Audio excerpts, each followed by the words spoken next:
Alright, so welcome back everybody. So for this video, I'm going to show you guys how to play Habitats. It's a very fun, simple, easy game to learn. Super fun, super easy, and not a very long game either. So in Habitats, we are basically trying to build the biggest national park in Africa. We're trying to fill it in with as many animals as we can. We're trying to obviously attract tourists and get points that way, obviously. We're basically just trying to build the best, national park we can. Now, the way you're gonna score points in this game is two particular ways. One of those ways is we have this scoreboard to help us keep track of stuff.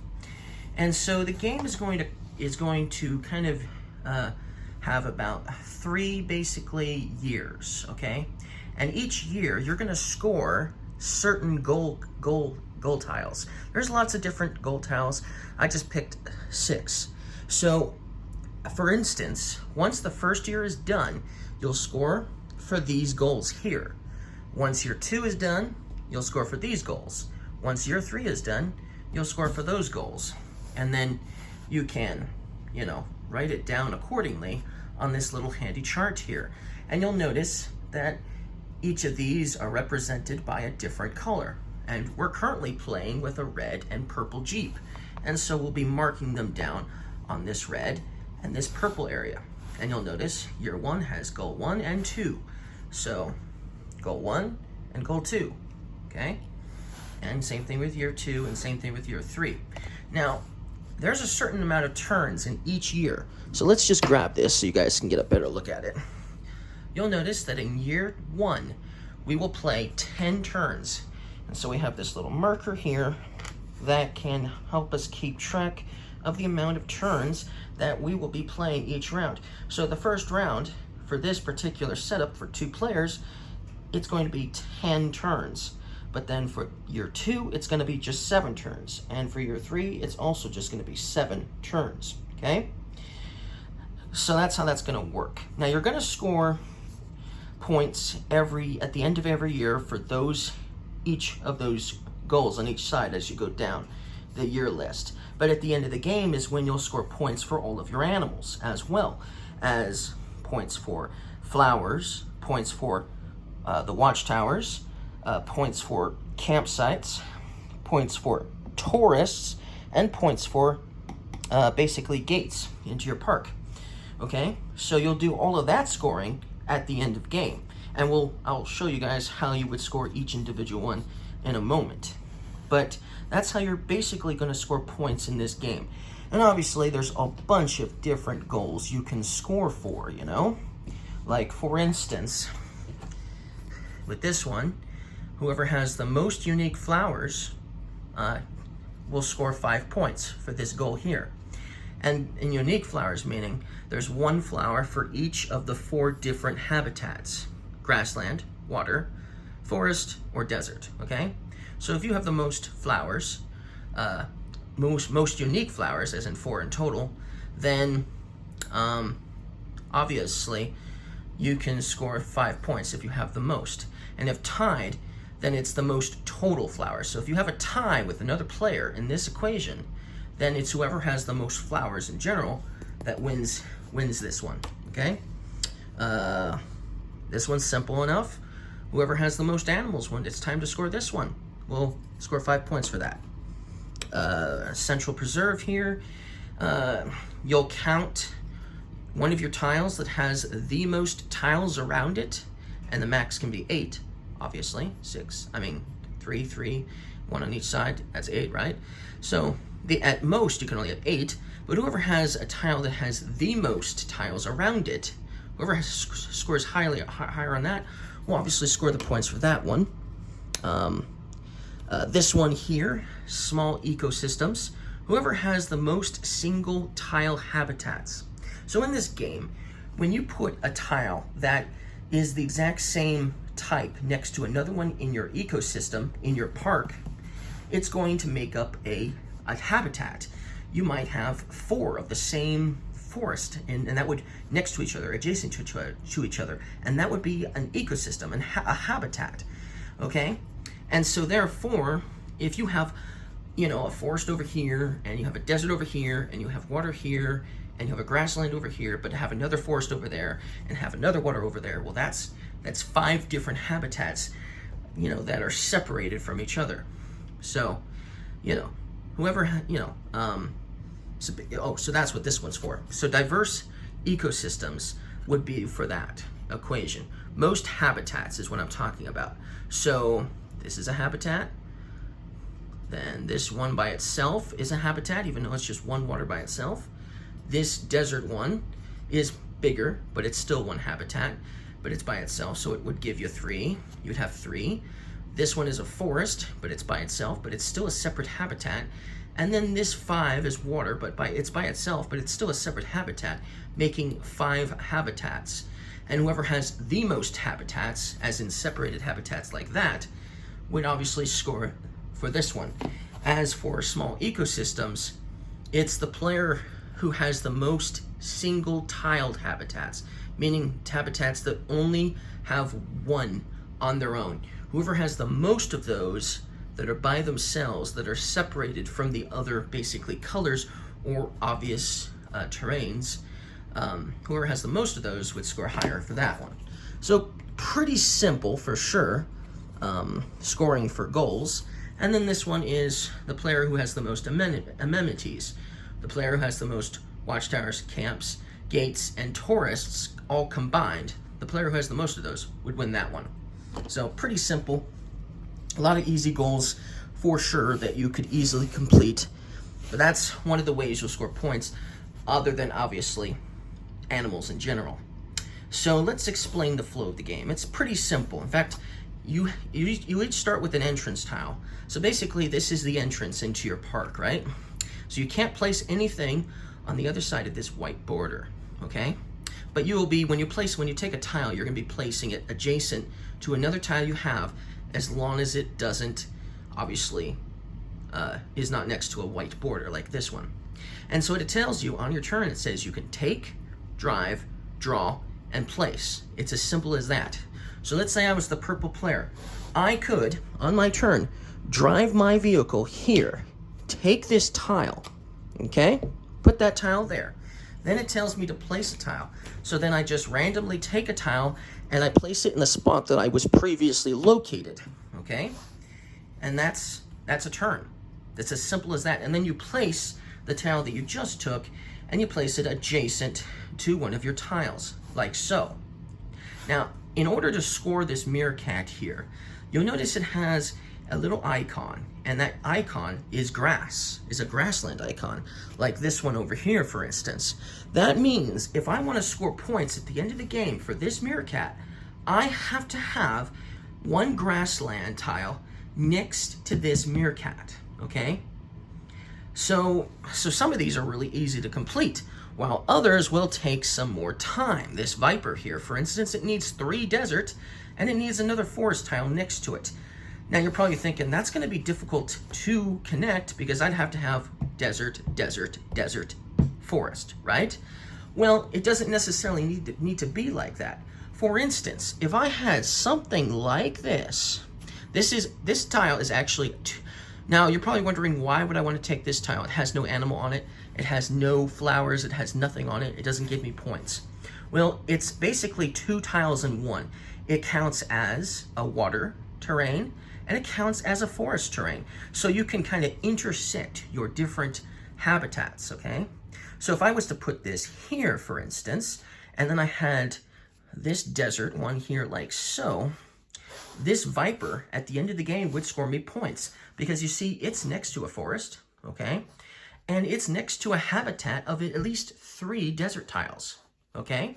Then I would score points for that. So it doesn't have to be adjacent exactly, completely, perfectly adjacent to 4 tiles of that type. It can be adjacent to a habitat that's at least that size of desert, plus 1 more forest. Pretty simple, pretty easy. But like I said, it might take some time before you can score for it, you know? So for instance, this equation, this viper would technically score. Now, I have these nice little tiles here. When you know you have scored an animal, even though you're not going to score towards the end of the game, to help remind yourself that you're going to score for the Viper at the end of the game, you can just put that there to indicate, hey, I'm going to score for that Viper later. Now, it might be hard to find every single one of these, so if you're having a difficult time finding the meeples, or you don't own the meeples because you didn't spend the extra money for them, then you'll just use these little check mark tokens to indicate that at the end of the game, you're going to score points for that animal, okay? They also have it for the gates, so when you score a gate or a campsite, then you can put these meeples down in place of those, for instance, as well. So that would be a correct equation for that. Of course, the Meerkat still doesn't score me anything because the Meerkat needs to have one desert next to it. So I would have to have something like, for instance, this would have to be adjacent to my Meerkat, okay? For me to score 2 points for the Meerkat at the end of the game. And then I'd have to find the Meerkat, wherever that may be, or a check mark token to place there to indicate that, hey, I'm going to score points for that animal at the end of the game. So you basically are going to be building a bunch of different habitats. You're going to score points at the end of the game for all sorts of things, obviously. But there's another couple of things to mention. So besides just simply scoring points. So let's just put these back. Okay, so when you take a tile, you'll notice the cars are located in a certain orientation. So when you see this car here can take either this tile, or this tile. So you have some options. When you take your turn, you do not have to take the tile that you're facing, as long as, you can logically take another tile. So you can take this one, or this one, or this one, and drive that way, which is cool. So it does give you some options when taking tiles. You'll be able to take potentially more than one per turn, even if I was facing this direction. So if this was the equation, for instance, I would still have at least, obviously, one tile to take. Obviously, I'd have to take that one because there's nothing here and there's nothing here. And you can never take the tile behind you unless there's no tile to take over here. That could potentially happen in a 5-player game. That could potentially happen. Because you see, the thing is, if, for instance, there was a Jeep here, okay, this was the equation here. And there was no tile here because, the Jeep is here. You can take this tile instead.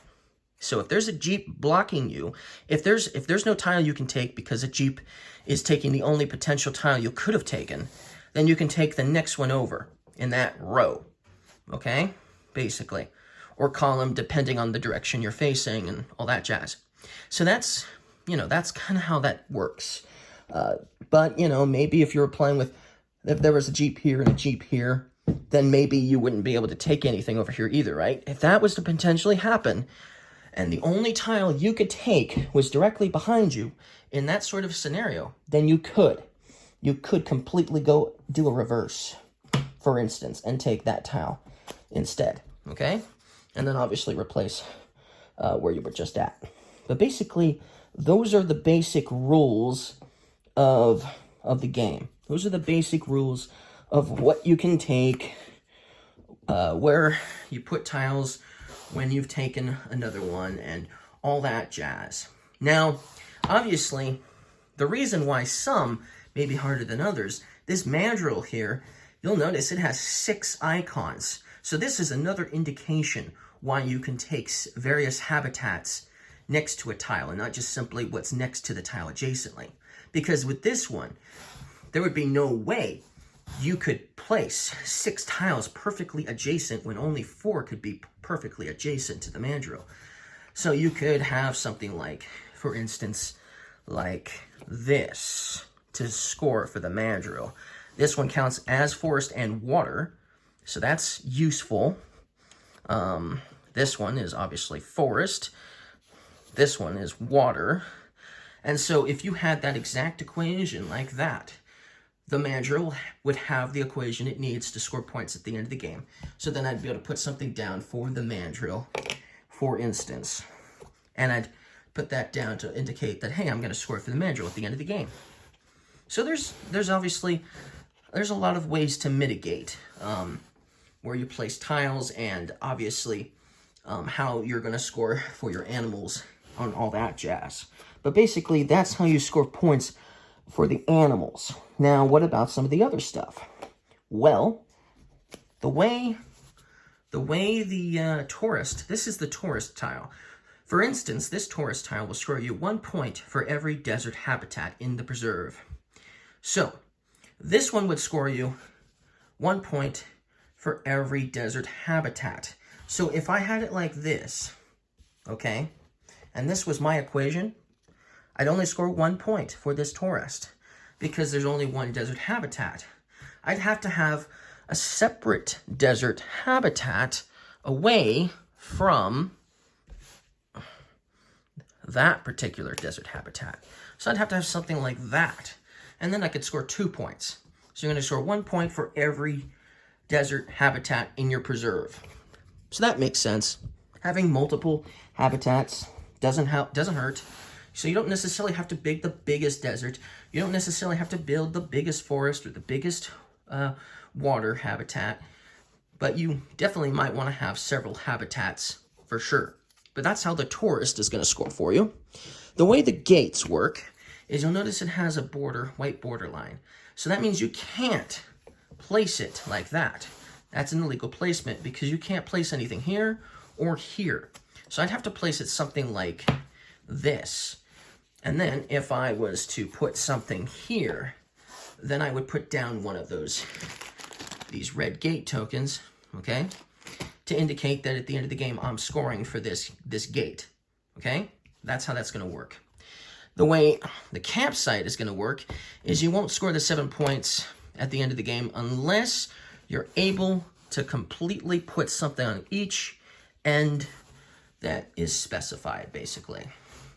So I'd have to have something like this, for instance, in order to score for the camp. And like I said, there's yellow little tents that you can put down if you have them to indicate that you're scoring for that at the end of game. The watchtower is a little different because there's various different watchtowers. There's some that have these white squares all the way around. And then there's something like this where if I was to put this here, I would score 1 point for every flower, okay, and every animal that is in that direction. So right now, I would score 3 points, 3 points for this watchtower because that's the equation right now. That means I could put another animal up here as long as I was, putting something here to make it adjacent. But yeah, that's how that would score. But that's just one of the many different watchtowers, and there's going to be different orientations for those watchtowers. But I think I explained basically everything you need to know in order to play. Obviously, you're going to need 2 water and 2 desert for the rhino. You'll notice that even though this tile is water, you'll notice it has water on it. That means that not only do you still need to have a 3 desert habitat net adjacent to this slender snouted crocodile, but you still need to have 1 more water tile adjacent to it as well, because you know what, let's face it, crocodiles, they need more water. So it makes sense. It makes logical sense that you're going to need more water for that one. And not all of the animals will have that need, Let's see, like the meerkat, for instance. The meerkat doesn't have a desert icon on it. It just has a grassland icon on it because it just needs a little desert, which is where it's standing. Pretty simple. So I think that's everything you need to know in order to play this game. I hope this wasn't a too long of a video. I hope you guys enjoyed it. I hope it's helpful, and I'll see you guys again next time. Goodbye.